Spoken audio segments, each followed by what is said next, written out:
Hai hai, selamat malam semuanya. Selamat datang kembali di Juice You Up yang dipersembahkan oleh YB Sekuritas atau Yakin Bertumbuh Sekuritas. Seperti biasanya Rabu malam kita akan ngobrol-ngobrol dengan topik yang menarik. Tapi sebelum itu saya ingin menyapa terlebih dahulu untuk teman-teman yang sudah bergabung. Selamat malam untuk Bapak Mulyadi, ada Muhammad Rifai juga. Kemudian ada William, ada Tristia, selamat malam. Malam hari ini kita akan ngobrol bersama dengan Hendy dari YB Sudirman dengan topik trading tenang, Trump bukan ancaman. Jadi topik malam hari ini seru banget ya, karena akan membahas tentang kebijakan Trump yang mungkin agak ekstrim. Dan kita akan membahas mengenai bagaimana kebijakan Trump ini, kebijakan tarifnya ini akan mempengaruhi IHSG Indonesia. Kemudian bagaimana kita akan melihat juga untuk IHSG Indonesia terkait dengan kebijakan Trump yang kayaknya bikin orang cukup deg-degan juga ya. Oke, kalau gitu langsung aja saya ingin mengundang Hendy untuk bisa bergabung.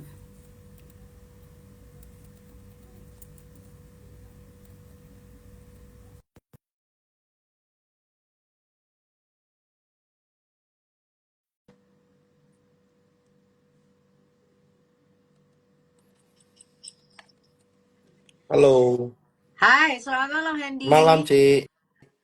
Apa kabar? Kabar baik. Cici Liburan gimana? kemana? Kemarin baru balik dari Budapest. Widih, jauh banget. Ada Iya, apa ya di Budapest? ada istana, ada ada cuaca yang dingin ya kan, masih masuk musim semi kan. Enak banget Oh, sih. menarik banget ya ke Budapest ya. Itu liburan anti mainstream kayaknya. Iya, kemarin kebetulan cuma dua, Vienna sama Budapest. Wah, jauh ya mainnya Hendy ya. Ngeri loh. Enggak lah, enggak jauh lah. 8 jam perjalanan dari Dubai aja, enggak jauh. Oh, dari Dubai 8 jam, dari Iya, Indonesia dari berapa Dubai. jam cuy? Tapi seru ya. Seru, seru, seru, seru. Seseru kebijakan Trump ya Ya, yang bikin heboh. itu yang membuat saya menjadi tidak enjoy dengan liburan saya Eh, kali ini. kenapa? Kepikiran ya? Ci, euronya 20.000, Ci, 19.500, Ci. Tolong, Ci, saya tidak bisa belanja. Jadi liburan rasa hemat gitu Iya, ya. liburannya rasa hemat. Oh, Jadi kalau lu mau beli barang nih, lu, Cici tuh, pikir mikir. 3 kali. Ah, nggak jadilah. Iya, iya. Tapi memang kebijakan Trump ini ngaruh kemana-mana ya. Ngaruh, ngaruh, ngaruh. Oke, tapi kita malam hari ini kan sudah dikasih judul ya, dan itu Hendy sendiri yang ngasih judulnya Trading Tenang, Trump Bukan Ancaman. Nah, kalau Ya. menurut judul kita ini, emang sebenarnya seberapa tenang atau bahkan mungkin seberapa khawatir sih para investor dan juga para trader kita terkait dengan potensi kembalinya kebijakan Trump saat ini? Ya, sebenarnya kalau dibilang orang panik itu pasti memang panik karena kebijakannya seperti itu memang nggak ada duanya ya, tiba-tiba jadi 145% untuk China. China juga membalas ya, mengcounter 125% untuk impor dari Amerika ke Cina.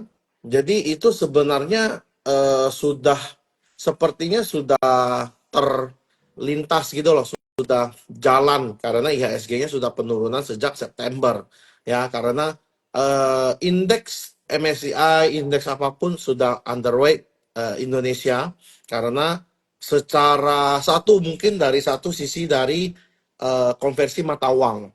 Jadi currency itu membuat investor asing itu untuk membeli saham yang ada di Indonesia itu menjadi terhambat. Kenapa? Karena nilai tukar rupiah itu melemah. Contoh, kalau misalnya beli dia beli dia beli dari US dollar menjadi rupiah, anggaplah misalnya 16.000. Kemudian kemarin tiba-tiba pada saat awal April itu naik menjadi 17.000. Ya, sedangkan ketika dia beli saham, mungkin kenaikannya cuma 5%, 6%, tapi karena currency ini ketukar, jadinya nggak cuan gitu loh. Jadinya Hmm, Pak Po aja, jadi ngapain saya invest di Indonesia? Itu pertama. Yang kedua adalah dari sisi kebijakan inflasi, inflasi dan suku bunga yang ada di Amerika. Kenapa? Karena kalau kita mau investasi, orang investasi itu kan pasti memikirkan yang pertama adalah safe, baru yes. returnnya, benar ya? Nah, ketika reserve pertama itu Amerika, pasti safe. Ya, namanya develop market ataupun market yang maju, ya, negara maju itu pasti lebih safe. Di mana-mana pasti gitu. Tapi dibanding dengan negara-negara emerging market, negara-negara berkembang seperti Indonesia, itu pasti dengan tingkat resiko yang lebih tinggi, otomatis hasilnya pasti lebih tinggi. Benar ya? Nah, karena inflasinya tinggi, otomatis untuk menahan supaya inflasinya tidak makin naik, maka dinaikinlah suku bunga. Suku bunga naik, otomatis return yang diberikan dari perbankan yang ada di US itu pasti semakin menarik, 4% lebih. Mau cari di mana lagi? Satu, udah negaranya aman. Hand, suaranya hilang deh kayaknya. Tes, tes, Nah, tes, ada. ada? Nah, oke. Tadi tiba-tiba Tiba-tiba hilang. keluar. Oke. Oke. Nah, jadi orang akan menarik duit dari emerging market akan pindah ke negara-negara maju seperti US. Otomatis outflow akan terjadi. Nah, makanya kenapa outflow yang kita lihat itu gila banget, ada 500 M, ada 1 triliun, ada sempat ada yang menyentuh 2 triliun, 3 triliun. Itu membuat orang itu menjadi eh, investor-investor yang ada di negara asing itu menjadi safe, mencari yang lebih safe, mencari yang returnnya lebih tinggi karena currency risk tersebut dan dia punya eh, apa namanya, dia punya yang suku bunga. Kemudian karena Trump memberikan kemarin tiba-tiba memberikan rate kepada Indonesia juga sekitar 30-an persen yang sebenarnya sekarang jadi di hold 90 hari, ya. Sebenarnya itu eh, kalau menurut saya itu sementara di hold ya tidak masalah karena rate-nya cuma 10%. Karena Indonesia bukan ancaman lah buat Amerika karena kita ekspor ke mereka aja cuman sekitar 2%-an nilai ekspor nilai ekspor kita ke sana. Sedangkan kita ekspor lebih banyak ke China. Otomatis kalau China kena, kita juga akan keimbas pasti. Seperti itu. Jadi kalau misalnya apakah imbas ke IHSG-nya seperti gimana? Sebenarnya masih ada imbas, hanya saja masih ada sektor yang masih menarik gitu loh. Tidak semua bener-bener kayak struggle gitu, nggak bisa cari cuan, ada. Bahkan dari kenaikan US dollar, yang kenaikan mata uang, itu membuat beberapa perusahaan itu cuannya bukan dari cuan produksi, tapi cuan dari nilai tukarnya gitu. Jadi contoh kayak salah satu emiten yang aku ada di tabel itu, saya contoh emiten LSIP ataupun emiten TAPG itu cuannya lumayan ya secara laporan keuangan. Karena mereka kan dari ringgit ya. Ringgit itu dari 3.200 naik menjadi 3.800 per hari ini. Ya, anggaplah dari per Maret itu udah 3.700, itu lumayan untuk menukar, dia punya konversi, dia punya keuntungan gitu loh. Jadi membuat eh, laporan keuangannya itu kelihatannya, bukan kelihatannya, jadi lebih baik karena currency nilai tukar itu gitu loh. Makanya banyak sekali emiten yang sebenarnya masih diuntungkan karena nilai tukar yang naik gitu loh. Jadi sebenarnya kondisi para trader dan juga para investor kita tuh sekarang kondisi cukup tenang kah atau khawatir atau gimana nih? Kalau sekarang mostly itu wait and see. Mostly itu Waspada aja wait and gitu see. ya. Waspada aja. Jadi tidak, posisi cashnya itu besar banget. dan posisi di dalam instrumen investasi yang high risk itu lebih kecil. Contohnya saham. Kenapa? Karena dengan tiba-tiba Trump itu tengah malam mencuat, besoknya itu bisa bergejolak IHSG-nya. Bukan hanya di Amerika, bahkan even saya baru baca berita tadi, fund manager yang ada di Amerika itu juga underweight saham-saham yang ada di US. Gitu loh. Jadi membuat mereka itu juga nahan diri, nggak berani untuk apa sih namanya, untuk agresif, lebih ke konservatif gitu. Oke, Jadi itu kan dilihat kalau dari sisi globalnya ya. yes. Kalau dari sisi domestik kita sendiri, Hmm. gimana sih potensi atau pengaruh dari kebijakan Trump ini terhadap nilai tukar rupiah dan juga tingkat inflasi di Indonesia? Di Indonesia, tadi kan Hendy kan menjelaskannya juga secara global ya, dan juga secara garis besar yang akan berpengaruh ke Indonesia ya. Tapi secara proyeksinya sendiri di Indonesia seperti apa, Hen? Oke. Kalau di Indonesia, kalau kita lihat ekonomi, inflasi juga masih berpengaruh. Kita apa-apa kita dulu pegang. Mungkin di sebelum after COVID 2022 2023 ya mungkin ya. Itu selembah 100.000 masih bisa untuk 2 hari. But I think hari ini kayaknya 100.000 hanya bertahan 1 hari di Jakarta ya. Kayaknya ya. Jadi inflasi itu ngefek banget ya, apalagi dengan kebijakan-kebijakan yang ada. Makanya yang membuat sebenarnya suku bunga kita itu masih terbilang cukup tinggi. That's why orang-orang itu lebih banyak nahan cash. Lebih banyak nahan cash, tidak banyak yang berani spending. But in that moment sebenarnya banyak banget barang yang murah. Sebenarnya kalau misalnya kita melihat trader itu kan terbagi menjadi beberapa ya. Ada yang fast trader, ada yang swing, ada yang investor. Kalau teman-teman yang value investing ya sebenarnya tidak terlalu pengaruh. Contoh yang misalnya kayak yang dividen, yang memang makan bunga dividen, yang oh gue beli simpan untuk masa depan, itu nggak masalah. Contoh kayak Big Banks beberapa, bahkan even BCA kemarin sampai 7 ribuan, ada yang takut untuk beli. Makanya saya bilang saya agak bingung gitu loh. BCA 7.000 kalian takut beli.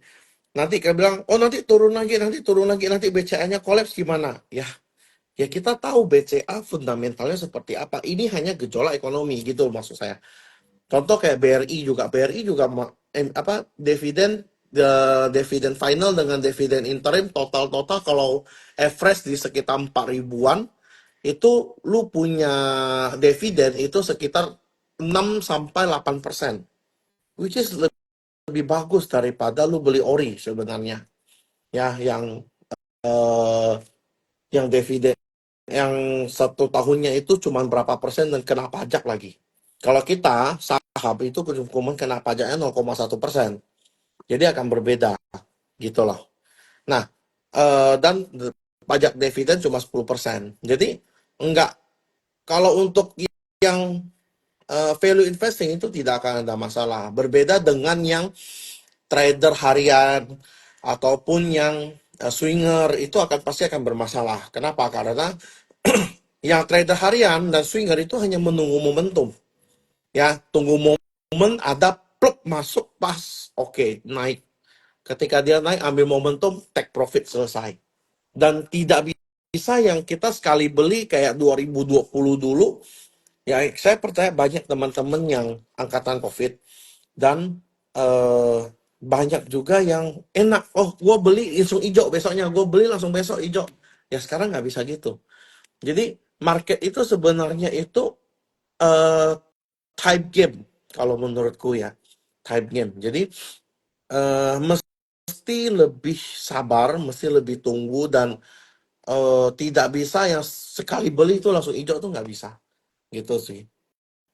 Oke, oke. Ini kayaknya makin menarik. Tadi sudah ada beberapa yang nanya. Jadi untuk teman-teman semuanya yang mau nanya, boleh langsung aja tulis pertanyaannya di kolom pertanyaan atau di kolom komentar. Kita akan bahas bersama dengan Hendy. Tapi mungkin sebelum kita menjawab pertanyaan ini, seperti yang tadi Hendy sudah bilang ya, ini kondisinya sedikit berbeda ketika pandemi dibandingkan dengan waktu pandemi. Nah, untuk situasi yang sekarang nih di IHSG kita, sektor saham apa yang potensial diuntungkan dan juga sektor saham apa yang beresiko dirugikan, Hen? Oke. Terkait dengan Yang kebijakan Trump ya. Oke, yang dirugikan yang pasti itu emiten-emiten yang berbentuk rupiah. Maksud saya adalah emiten-emiten yang dia tidak punya katalis, tapi dia punya eh, sektor realnya itu hanya di dalam domestik. Dia tidak ekspor. Yang akan diuntungkan adalah yang ekspor karena nilai tukarnya akan berbeda. Karena kursnya kan naik. Dia anggap dia jual dengan harga yang sama, oke? Jual dengan harga yang sama mengikuti inflasi lah, anggaplah.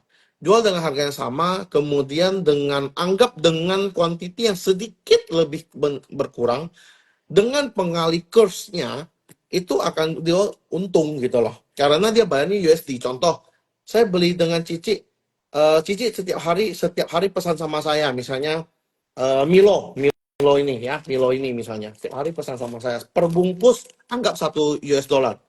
Di 2 tahun lalu 13.000, betul? Anggap setiap beli 1.000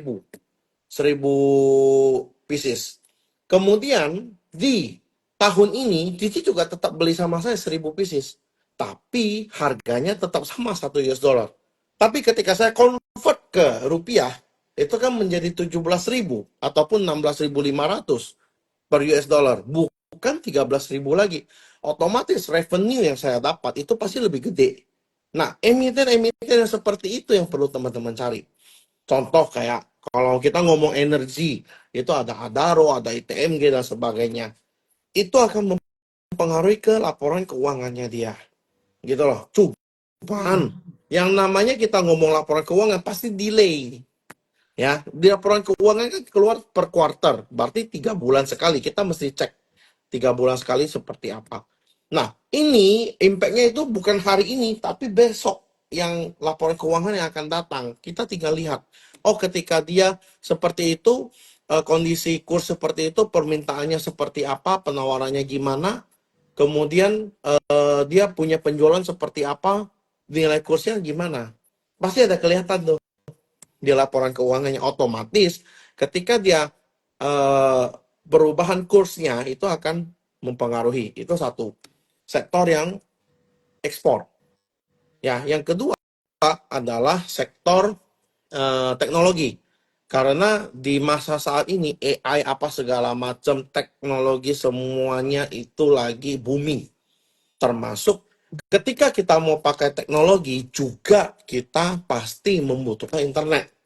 Gitu loh. Nah, internet banyak yang menyediakan. Ada yang murah, ada yang mahal. Tinggal dipilih. Tapi beberapa ada yang murah, yang ya you know lah ya, yang sering dibicarakan. Juga ada disclaimer on wifi juga itu murah ya, internetnya murah banget. Itu cuman ada di Jawa sih sebenarnya. Tapi but dikala ekonomi yang lagi nggak bagus, orang kan pasti yang akan ada penghematan. Benar nggak sih? Akan ada penghematan. Bisa jadi dari yang dia biasanya pakai, yang mungkin yang bulanannya 300.000, dia ganti ke wifi cuma 100 ribuan, itu bisa menghemat. Itu satu. Ya kan? Teknologi yang lain apalagi? Kayak misalnya orang sekarang, kayak dekat Ramadan ini, kenapa kayak Rals, kayak Ramayana, kayak Matahari Department Store, kayak retail-retail lain tidak terlalu booming karena orang-orang biasanya udah mostly beli pakai social eh, commerce. Contohnya seperti TikTok, contohnya seperti Shopee, Tokopedia. Ya, rata-rata orang live tinggal lu, oh nih pakaiannya kayak gini nih, modelnya seperti ini. Orang tinggal lihat. Lu lihat, tinggal beli, tinggal barang-barang langsung instan datang. Ya, itu sangat memudahkan banget gitu loh. Jadi ada pergeseran yang dari offline itu menjadi online. Ya, bagaimana orang melihat, mengukur yang offline menjadi online. Sekarang kan sudah ada tabel size ya, tabel size tubuh dan sebagainya. Itu tinggal kita ngukurin. Saya pernah beli waktu itu, dulu saya nggak ngerti ada tabel itu. Terakhir saya ada beli jaket ya kalau nggak salah. Kan ukur semua kan. Saya ukur bener-bener saya ukur datangnya pas. Memang seperti itu gitu loh. Jadi eh tidak perlu yang pusing yang kita harus gue coba lagi di ruang ruang ganti dan sebagainya itu nggak perlu lagi gitu loh. Mostly orang beli online sekarang. Dan yang terakhir ya emiten-emiten yang eh mendukung kebijakan-kebijakan pemerintah. Contoh kayak Pak Prabowo itu kan kebijakannya salah satunya itu ingin membangun 3 juta rumah. Apa yang membuat dia supaya eh, bisa mewujudkan itu? Salah satunya pasti ada semen, ada kontraktor, benar nggak sih? Kemudian ada infrastruktur, kemudian ada pemasangan internet dan sebagainya yang semuanya harus murah. Nah, itu yang perlu kita cari sih, sektor-sektor seperti itu gitu loh. Oke, jadi ada 3 sektor ya. Tadi sudah dikasih tahu Hendy, ada sektor ekspor, kemudian yang kedua teknologi, dan juga yang ketiga adalah sektor-sektor yang mendukung kebijakan pemerintah Ya, ya. Oke, ini saya coba buka pertanyaan dulu. Tadi ada satu pertanyaan yang saya lihat bagus juga nih dari teman-teman. Sebentar, agak scrolling ke atas. Ini untuk teman-teman yang mau nanya, boleh langsung aja ya tulis pertanyaannya di kolom pertanyaan atau di kolom komentar. Mana tadi nih ya? Kok di atas banget tadi itu kayak waktu baru mulai deh udah ada yang nanya kayaknya. yang soal apa yang akan terjadi jika Trump kalah perangnya. I think so. Sebentar, sebentar. Nah, oh ya benar ini. Dari Adar 19 pertanyaannya, apa yang akan terjadi kalau Trump ini kalah perang tarif dan suku bunga USD naik karena obligasi dilepas China? Kalau aku bilang ya, sangat sulit untuk Amerika itu kalah ya Karena karena negara US itu pasti akan berusaha untuk bernegosiasi. Ya. Dan kalau kita melihat karakter dari Xi Jinping, dari presiden dari China, China. itu orangnya negotiable. Ya, jadi menurutku kalau sampai kalah perang, I think enggak, tapi paling win-win solution. Ya, itu yang pertama. Kalau misalnya sampai suku bunga naik, ya karena obligasi dilepas China, terlalu jauh sih itu sih. Belum kan? Itu kan belum kejadian. Memang China itu pegang banyak banget obligasi US. Itu sebagai salah satu, ya kalau bisa dibilang mungkin sebagai taktiknya lah ya. Karena sekarang bukan perangnya perang adu adu Senjata. tembakan, adu senjata bukan, tapi perangnya perang ekonomi gitu loh. Jadi menurutku itu kejauhan.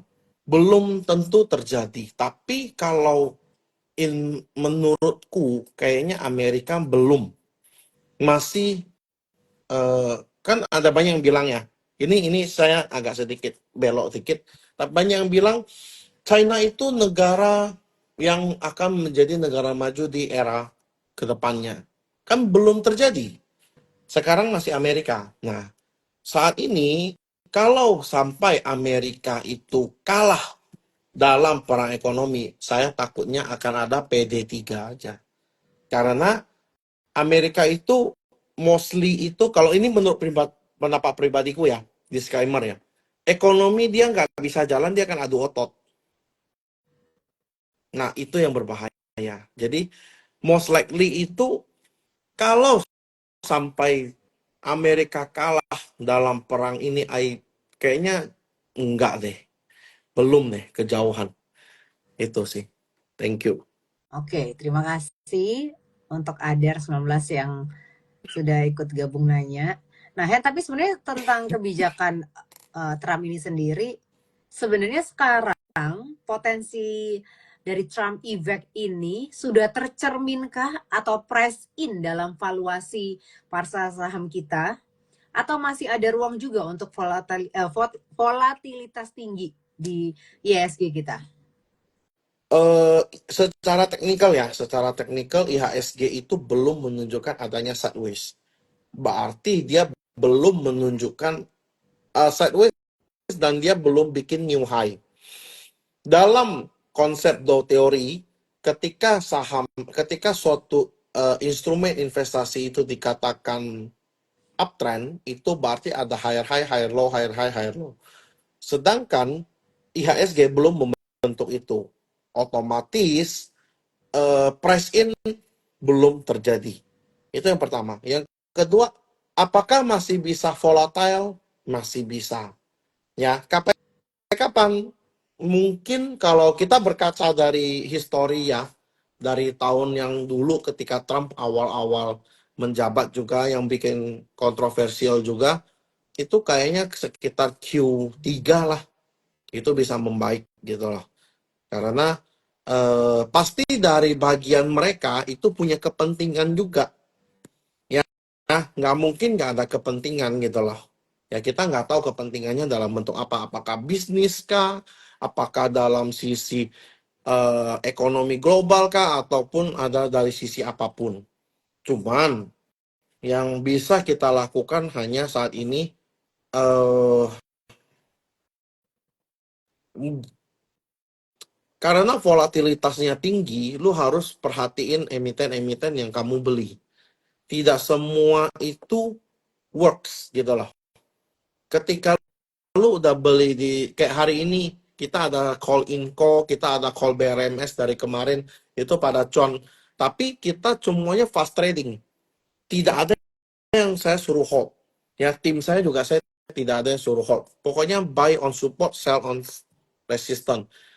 Itu is a must lah. Ya, karena kalau kita lihat dari sisi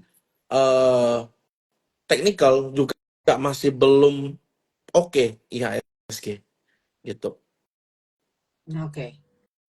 Tapi seberapa signifikan sebenarnya kebijakan dari Trump ini kalau dibandingkan dengan faktor domestik ini terhadap ISG Indonesia ya. Jadi terhadap faktor ISG Indonesia, faktor dari kebijakan Trump dengan faktor kebijakan dari pemerintah kita, kayak misalnya kondisi makro dari Indonesia, itu sebenarnya lebih yang mana nih? Faktor yang mana nih yang lebih menentukan arah ISG kita saat ini? Kalau IHSG saat ini saya melihat lebih ke top to down-nya. Jadi lebih ke global. Globalnya mengerucut ke Asia, yaitu China, baru mengerucut ke kita punya IHSG. Jadi kebijakan kita itu pemerintah juga tidak bisa sembarangan keluarkan kebijakan gitu loh. Dikala ekonomi yang lagi tidak baik-baik saja. Seperti contoh kayak kalau misalnya kita ngomong oh nanti mau keluar, kenapa sampai sekarang makan siang gratis itu, correct me if I'm wrong, kayaknya belum jalan kan program itu. Kenapa belum? Karena oh, pemerintah juga melihat ekonomi gitu loh. Apakah dengan saya meluncurkan program ini itu bisa memberi impact full? Karena kalau saya sembarangan mengeluarkan kebijakan dari Indonesia, itu impact-nya akan panjang ke satu Indonesia. Dia akan harus memikirkan itu gitu loh. Makanya kenapa eh, negara kita itu tetap berkaca ke Asia, setelah Asia baru dia lihat ke global apa yang terjadi gitu loh. Ketika globalnya ini sudah baik-baik saja, Asianya yang sedikit bergejolak, dia nggak apa-apa. Tapi kalau globalnya ini, kayak contoh, apa ya, lu punya gelas, ya, luarnya itu retak gitu loh. Retaknya itu harus lu pindahin ke gelas baru dulu, baru lu boleh minum. Kalau gelasnya itu masih retak, lu nggak bisa minum. Sama seperti ekonomi. Lu ekonomi, ketika ekonomi globalnya masih tidak baik-baik saja, kita Indonesia nggak bisa berbuat apa-apa. Mau lu mau lu mau bikin katalis pun, kaget robotnya jalan sendiri. Lu mau bikin katalis pun itu tidak menolong gitu loh. Belum menolong karena Indonesia juga melihat saya dengan kekuatan APBN saya sekarang, dengan diluncurkannya dan antara lagi dan sebagainya, apakah bisa mensupport ya, ini is another part gitu loh. Jadi ada part, ada segmennya. Jadi eh, Indonesia itu masih fokus ke Asia lah, Asia, global dan sebagainya itu mesti dilihat dulu.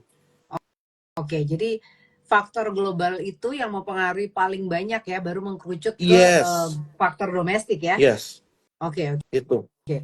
Nah, ini kita masih punya waktu untuk teman-teman semuanya yang mau nanya terkait dengan topik kita malam hari ini, trading tenang, Trump bukan ancaman, yaitu tentang kebijakan Trump terhadap ISG kita. Yang mau nanya boleh langsung aja tulis pertanyaannya di kolom pertanyaan atau di kolom komentar juga boleh. Tadi sih ada yang nanya, tapi malah nanyain emiten nih ya. Ada yang nanyain dari Bang Said nih, nanya tentang BMRI katanya. Tapi mungkin sebelum kita menjawab tentang emiten, mungkin Hendy, saya mau nanya nih, ada nggak sih cara yang terbaik ini untuk trader jangka pendek dulu ya, untuk para trader jangka pendek, cara terbaik untuk memanfaatkan atau menyikapi sentimen pasar terkait dengan isu ini seperti apa, Hen? Maksudnya kita punya apa, kita menyikapinya seperti apa gitu ya. Betul, ini untuk trader jangka pendek ya, karena nanti saya juga mau tanya untuk investor yang jangka panjang. Oke. Jangka pendek, as I said before, kalian hanya bisa melihat momentum. Contoh kayak tadi kemarin ada BRMS, ada Dewa, ada Brand, ada Cuan, TPIA tadi tiba-tiba spike, kemudian eh apalagi itu Antam, Tins, Inco, itu yang gejolak-gejolak seperti itu yang lu bisa buy, kemudian lu sell on resistance. Ya, tapi ingat, lu harus yakin. Ya, kadang-kadang itu aku pernah gini loh, Ci. Aku pernah gini. Aku udah lihat nih, ini emiten nih. Wih, lagi jalan nih kan, lagi seru. Jalan-jalan-jalan. Mau beli nggak ya? Beli nggak ya?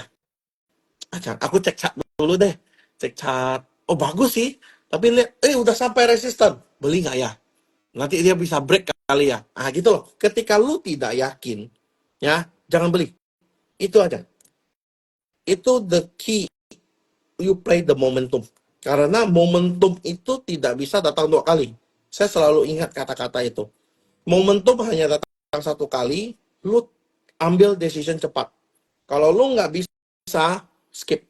Udah, itu. Karena misalnya contoh kan ada beberapa trader yang, oh saya di jalan kan saya bisa sambil tekan, apa segala macam. Nggak semudah itu bos. Aku sudah coba, tidak bisa, saya tidak bisa. Ya, jadi kadang-kadang gini, aku pernah ya lagi pesan Grab nih, aku bilang, teman bilang ini lagi bagus nih, aku cek, oh memang bagus sih, aku mau enter. Ketika enter, Grabnya jalan, pada saat udah mau turun, rempong mau turunin, teman telepon, jual woi, gitu kan. Saya bilang, belum lah. Nah, saya biarin, kemudian saya ketemu orang, saya buka lagi, udah minus 5%. Yang awalnya harusnya plus 10%. Kan? Cepet banget ya. Cepet banget. Jadi momentum itu lu harus mainin gitu loh. Jadi jangan sampai eh lost the momentum. Cepet Oke, banget. Nah, gitu oke. loh. Jadi untuk Gitu. trader jangka pendek itu cara terbaiknya adalah dengan play di momentum ya. Ya, momentum. Oke. Jadi Nah, ketika sekarang kenapa? jadi ketika lu lihat, oke, analisa dengan cepat. Tek. Ya, yang penting lu tahu risknya, lu buang di mana. Itu aja dulu. Risknya lu buang di mana. Pertama lu tahu risknya, resikonya, lu rela hilang berapa persen ataupun berapa berapa duit, udah karena udah buang cut. Karena enggak, market kayak gini kalau lu play the momentum, lu tidak mengukur resiko, itu babak belur. Oke. Itu untuk trader jangka pendek. Nah, sekarang untuk investor jangka panjang nih, Hen. Apakah isu dari kebijakan Trump ini cukup fundamental untuk mengubah strategi yang selama ini kita punya atau masih aman-aman aja untuk investor jangka panjang Oke. ya? Investor jangka panjang, kayak kemarin, kayak tadi saya ada sempat singgung soal ketika Ramadan itu kita melihat ada Ramayana, ada Matahari, ada Asko, kemudian ada Erafon dan sebagainya, Era Jaya ya. Itu tidak terlalu ngefek. Kenapa? Karena most likely itu orang itu belinya itu udah online, ya. Banyak orang yang aku lihat beli di toko harganya dengan beli di online selisihnya bisa 500.000 kadang. Kayak di TikTok ada salah satu influencer lah, saya nggak mau ngomong lah. Lu beli dengan garansi yang sama, dengan barang yang sama, itu bisa selisih 500 sampai 700.000, ya. Jadi orang itu menghemat hal-hal itu gitu loh. Lumayan kan 500-600 ribu masih masih bisa hidup 5 hari, untuk 5 hari ataupun 6 hari, seminggu lah, ya nggak sih? Jadi eh, itu yang tetap perlu diperhatiin untuk long term investor, but untuk negara berkembang itu perbankan still number one. Kenapa? Karena orang masih fokus ke bank. Bank itu yang menjadi titik acuan utama. Ya, contoh kayak BCA, BRI, saya dari kemarin, mungkin Ciledi udah live sama saya dari tahun lalu juga kan. Ya. Saya sering sebut BCA, BRI, BCA, BRI. Kalau lu adalah investor, lu kerja, lu adalah seorang investor, DCA aja, masukin aja, nggak ada masalah. Teman saya kemarin baru beli BCA udah dapat dividennya. Ada beberapa teman saya dari tahun lalu saya suruh cicil BCA, BRI ketika di bawah 5.000, pelan-pelan cicil, ya di bawah 4.000 saya bilang beli lagi, itu udah dapat dividennya lagi juga. Kenapa enggak Oke. gitu loh? Jadi kenapa kita nggak perlu takut? Kenapa? Karena sistem saham di Indonesia ataupun sistem saham kita semuanya sama. Itu ada namanya dividen, ada namanya corporate action. Itu bisa menguntungkan. Contoh seperti kita ngomong stock split. Stock split itu kan berarti pemecahan saham. Seperti yang telah dilakukan oleh BCA. Stock splitnya itu 1:5, ya, yang sebenarnya harusnya harganya itu lebih dari harga sekarang. Jadi ketika kamu beli di bawah banget, ketika lu stock split itu sudah ada range harga yang berbeda. Jadi itu pasti lebih menguntungkan. Oke, lu mau cari dividen. Indonesia masih penghasil batu bara yang besar. Dividennya juga besar untuk batu bara. Lu mau sebagai dividen hunter ataupun investor dividen, batu bara ada. Yang lu tidak pusing soal dia punya harga mau kemana, lu cuman makan dividen, ada batu bara.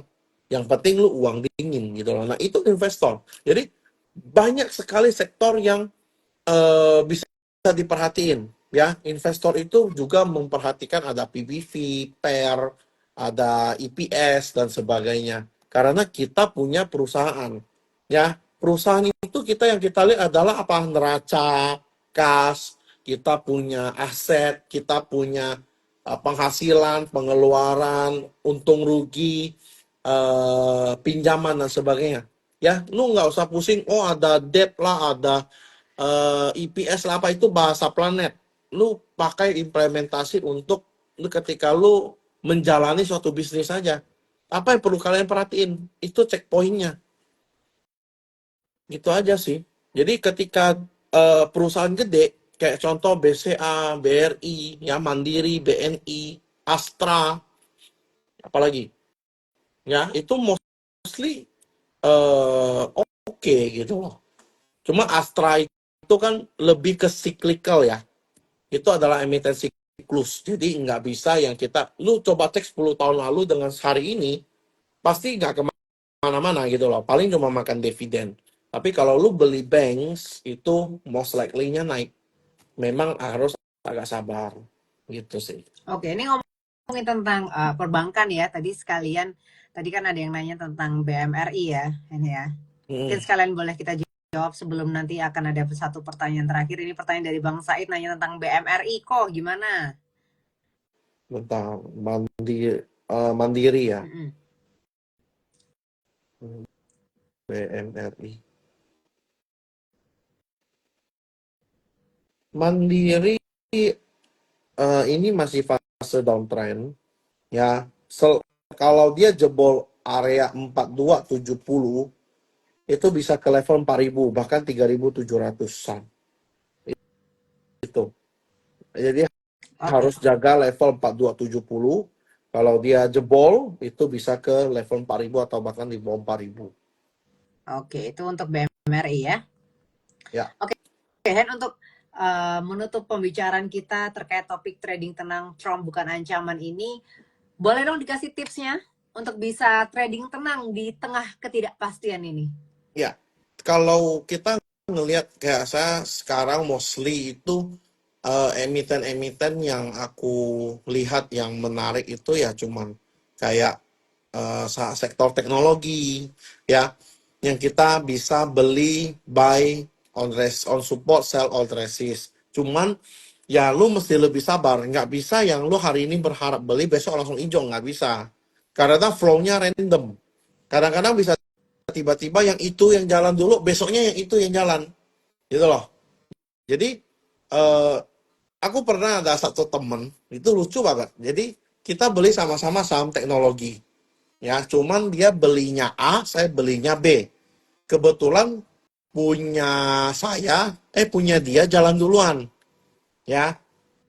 Waktu itu punya dia jalan duluan. Habis itu saya lihat, punya lu udah jalan ya. Kemudian saya cek chart, oh bagus juga ya. Saya belilah, ya. Ketika saya beli ternyata yang sebelah emiten A yang saya beli itu jalan besoknya. Yang B-nya itu malah melempem.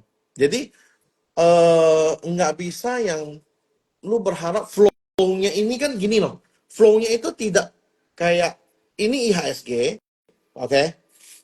Flow-nya itu tidak sebesar ketika zaman COVID. Lu bayangin, transaksi satu hari itu jasa pas zaman COVID itu 12T sampai 20T per hari regular. Sekarang kita mau dapat 8T aja susah setengah mati. Ya, even kalau dia tiba-tiba turun itu bisa transaksi 10T. Ya, itu pun turun gitu loh. Jadi eh kuotanya itu jadi terbatas. Ketika kuotanya terbatas, flow-nya pasti terpusat ke satu. Satu selesai baru satu lagi gitu loh. Jadi aliran dananya itu nggak banyak. The big money is only dikit gitu loh dalam satu akuarium ini. Big fish-nya tuh cuma dikit. Jadi dia harus fokus makan dulu yang satu, selesai baru makan yang lain. Gitu. Jadi lu mesti lebih sabar.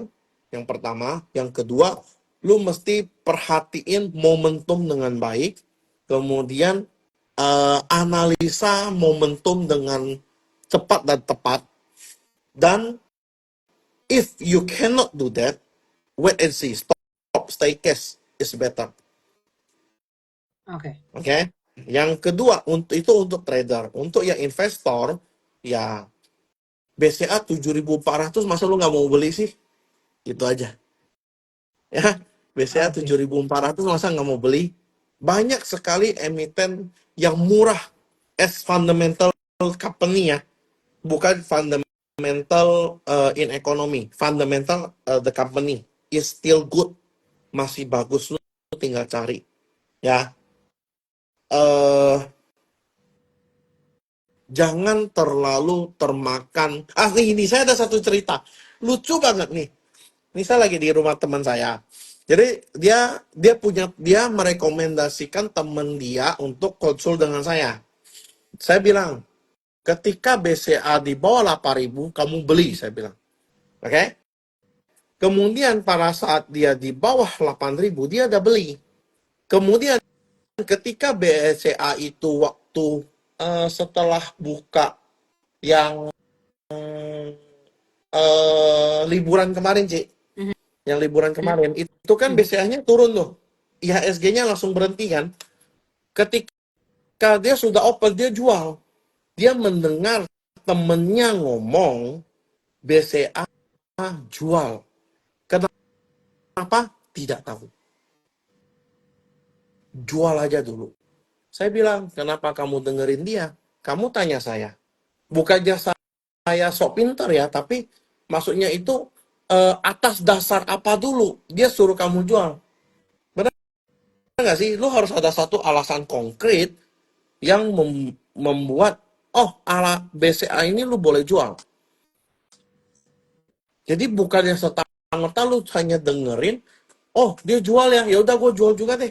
Ketika dia jual, Ci, BCA aja besoknya 8.500. Nyesel tuh. Nyesel. Saya udah bilang bukan saya jago menganalisa atau apa, but this is cheap. Ini murah banget secara fundamental. Lu beli, lu simpen, lu nggak akan nyesel, gue bilang. Dia nggak mau dengar, ya sudah. Ya, that's why. Ketika teman-teman itu telinganya dua, ya, jangan mendengar terlalu banyak. Dengar satu, udah. Ambil keputusan. Memang telinga diciptakan dua, harus banyak mendengar. Betul. Tapi otaknya cuma satu. Otaknya satu fungsinya adalah untuk kita mikir dengan baik, dua ini. Tapi bener dong, Hen. Satu dengerin kamu, satu denger temennya Iya, kan tadi. betul. Jadi Iya harus kan? diproses dulu di sini. Pilih satu, ya kan? Dia Iya. dia Nih, proses pilih temannya salah nggak? Nggak salah. Berarti bukan rezekimu. iya, ini Gitu aja.